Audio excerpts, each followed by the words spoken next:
You listen to people around the SEC, they're talking about what a surprise team you guys are. I'm wondering, what do you guys internally think about what you've done through 4 games? Have you surprised yourselves? That's a great question. I think in our minds, we wanted to be a dominant defense, and I think we practiced like that every day. I think the coaches tried to instill that confidence in us that we could be a really great defense. And so I wouldn't say that we're shocked or surprised by any means on how well we performed, but it's just nice to see your hard work pay off, and it's really enjoyable to go out and play great defense and enjoy the game and play it how it's meant to be played. Scotty. Hey, Hayden, I'm wondering if you could maybe talk to us about your play just the last couple of weeks. I think 3 tackles for loss, and then Saturday I think you tied a career high in tackles. I guess your thoughts on your play last couple of weeks. I think I've been playing good. I definitely left quite a few plays out there on Saturday. I think that I could have played better. But I think I played good enough to win, obviously. And it's nice to see that the habits that I'm having in practice are paying off, and I'm playing good in games and tackling well. And so, I feel like I'm playing good. Definitely can play better. I got to give credit to the coaches for instilling quite a bit of confidence in me when it comes to the game plan and understanding the opponent's scheme and what they're going to run. I got to give it to them for that, because I feel like I know what play's coming before the ball's even snapped. So it's really nice. Nikki? Yeah, you mentioned it already with crediting the coaches, but what's different with this year's team? Like how are you guys able to continually, you face an obstacle, you get over it. How and what can you credit for that attitude? I just think everyone's so fed up. We're so tired of being Arkansas, the bottom feeder, and I think it's been great getting to win some games, to realize that, wow, we have talent on this team, and we have guys that can play really well at a high level, and it's just really like some camaraderie on the team. We got guys making a lot of plays, and we're feeding off each other and doing a lot of good things. Mike? You mentioned fed up. This SEC losing streak, or this losing streak against A&M, goes back a ways. Do you feel like you guys are better equipped to deal with them this year? There have been a lot of those games have been lost defensively late, so just react to that.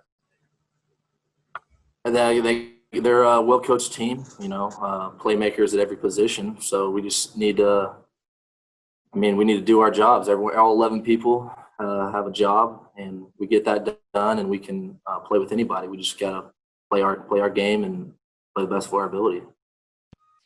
Brandon? Hey, Hayden, I was just wondering, when it comes to the Barry Odom and what he's been able to instill in you guys, not just with the plays and the scheme, but what's he like as a person that has maybe made you guys believe and be playing at such a high level on defense?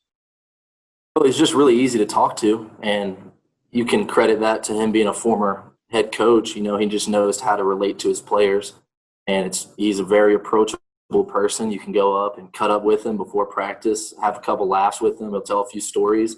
A very funny person, and then when it's time to get serious, let's get down to some ball here. But he's just extremely passionate about the game. You can tell. He lives and breathes for some football. And when you have a coach leading you in a battle like that, there's nothing else you can do except for rally around him. Otis? Hey, everybody talks about Coach Odom, but talk about Coach Rhodes, what he's meant to the linebackers in particular. We don't get to talk to the assistant coaches, so talk about Coach Rhodes and what he's meant to you guys. Just another great guy. Definitely love sitting in the meeting room with him. Really funny, really, really smart, understands the game of football really well. And he coaches us really hard. He's a really hard coach. He doesn't, he's not going to let us mess up on a play and not rip us for it. That's for sure. So, he's going to make sure that we're making every play and playing the best we can. I think he's great about helping us with the game plan, learning what we're going to get that week. And I think he's done a phenomenal job. I think he's a great coach, and I've really enjoyed playing for him.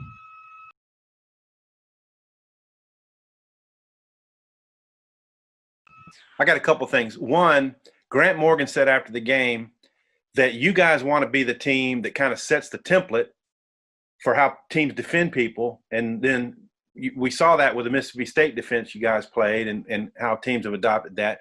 Could you address that a little bit and how successful the drop 8 was against Ole Miss? And then secondly, what have you seen from Grant Morgan, playing with, his arms hurting and going out there and doing what he did the other night?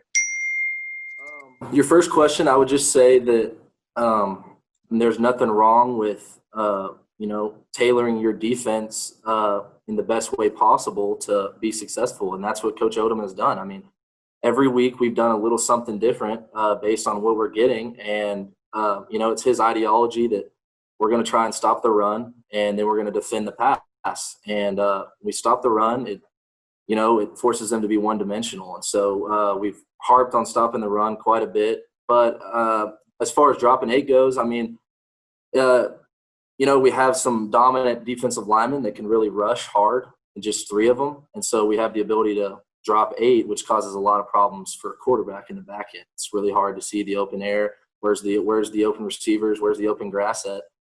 So it's been beneficial for us. And then you add in some pressures every now and then, and it can cause a lot of havoc. But as far as Grant Morgan goes, oh gosh, Grant's got a lot of praise. He's gotten a lot of praise this weekend. He's gotten a lot of praise, and he's deserving of it. I mean, I didn't know how well he played because I was out there with him. You lose track of the plays, and then I go on ESPN after the game, and he's got 19 tackles and a sack and a pick 6, and I'm just like, good Lord, I mean, this is unbelievable. And so, I mean, I texted him after the game, good job. But Grant's just, he's the general. He's on the field. He's making all the calls. Smartest football player I've ever played with. I mean, he can call out the play before it's snapped, and just knows where to be. And he's got a chip on his shoulder because he was a walk-on, and his older brother had a lot of success here. And I mean, you got to be so happy for the guy that he's proven himself and playing at extremely high level. I mean, he's second in the country right now in tackles. That's unbelievable. Scotty. Yeah, Hayden, just going back to Coach Rhodes for a second, could you detail, I guess without giving the goods away, could you detail how Coach Rhodes exactly gets you guys so prepared at the linebacker spot?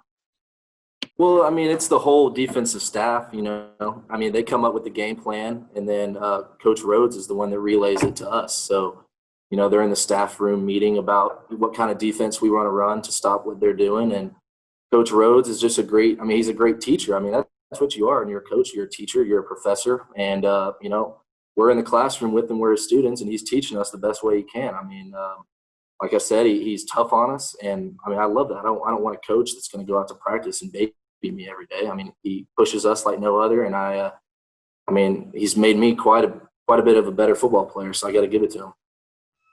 Nikki.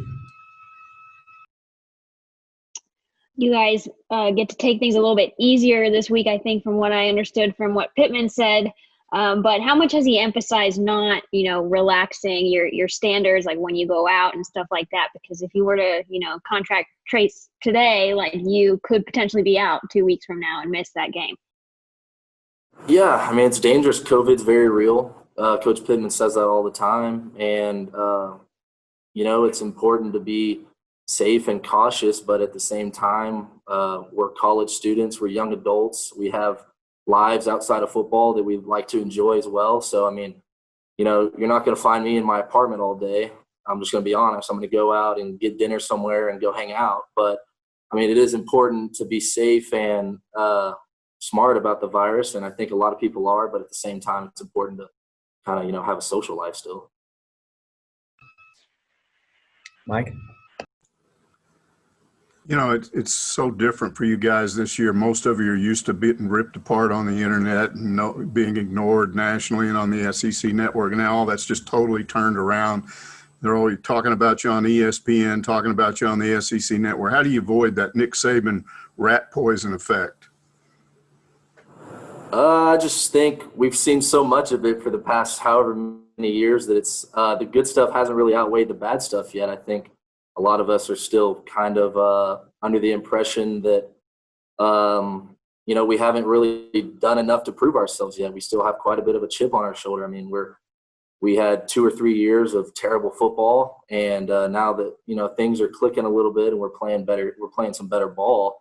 I don't think that necessarily means that we're listening to social media more. I think we're definitely excited to get wins, and it's nice to see people tweeting nicer things about you for sure, because there's nothing worse than losing, getting freaking ripped on Twitter. I'll tell you that right now. That's terrible. So it is nicer to see people tweet good things at you, but I think everyone's still very hungry to keep proving people wrong. Brandon? Yeah. What did you feel the confidence building in yourselves that you thought you could not only win a game this year, but your defense could be what wins the game for you, if you know what I mean?